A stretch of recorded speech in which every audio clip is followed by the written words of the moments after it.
this, but Russia moving forward with crypto international settlement experiments, which means that they're using their central bank.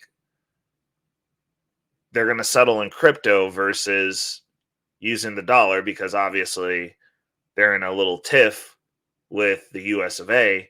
And one of the weapons that you get to use when you're the world reserve currency is the currency itself. And they're saying, we're not gonna do that. We're gonna figure out another way to make this work, as any logical person would. It's like, you're gonna mess with my money, like, don't mess with my money. So they're pivoting to crypto for that, which is going to be awesome for those of us who are in the market, because that was the whole intent. We shouldn't be able to bar people from transacting. Like, that's kind of the reason this space exists, is so that everybody has an equal shake, and it's not some big over domineering force that's telling you what you have to do and you have to listen to them because they said you had to do it. Also, this backs up the adoption. When people talk about, and I remember when I first got in the market, people would be like, oh, Bitcoin's not real.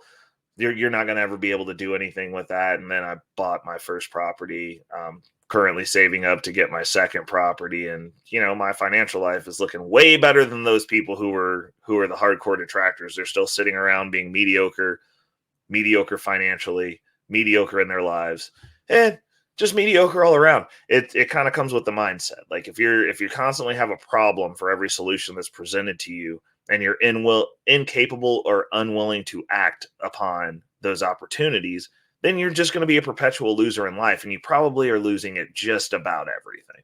So, they're where they're at. I love it. I'm where I'm at. I love it. That's great.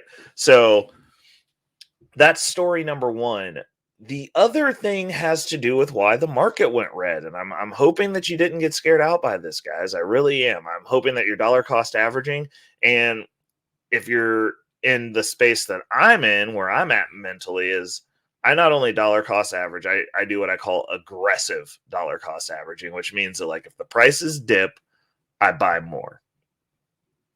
I'm going to repeat that. When the prices go down, if it's something that I'm long on that I don't think is going away, I buy more. That's how I play the game. That's how I like to have it worked out. And I can't say enough that it's like, they're like, well, people have asked me, like, when Bitcoin hit 30,000, and they were like, are you still buying? And I'm like, I buy every 2 weeks, regardless of the price. And I have a bare minimum that goes into the market every 2 weeks, regardless of the price. Now, when the price is down, I buy more. But what I've currently been doing, obviously, an episode or two back, I said that I wasn't going to buy unless the Bitcoin had retraced at least 1% on the 24-hour. At least. I'm looking for a 1% pullback on the 24-hour, or I just save those funds until it hits that metric, then I buy. And so, fortunately, this time around, we hit a good dip.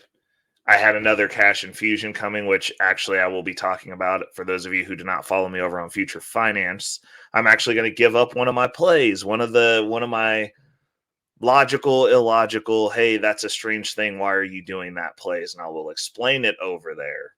So you might want to catch that video as well. That will be coming out on Thursday the 20th. So you might want to tap back in tomorrow. For those of you who are catching this Wednesday, Gen Public, you're going to want to catch tomorrow's video, because I'm giving some game over there with receipts. I'm going to show you guys exactly where I'm at, like what I'm doing, and you can see the little peek behind the screen, because everybody likes to talk about receipts. So I'm going to show some receipts. Like, why not?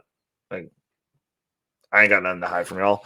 But this is a big move, and this is one of those things I was raving about a decade ago when I first went all in on crypto. That the dollar's day had come then. We're like 10 years in, and like, it's now the chickens are finally coming home to roost. It just took them a little longer to get back than I thought, which is fortunate for me because it allowed me more time to get positioned. But now that we're here, now that we are here, it is very pivotal, the decisions that we make now and how we decide we're going to navigate financially. And like me personally, I am firmly in on crypto. If they shut that door, I am good. If there's ever a situation where I need to go set up shop somewhere else to stream from, I am good.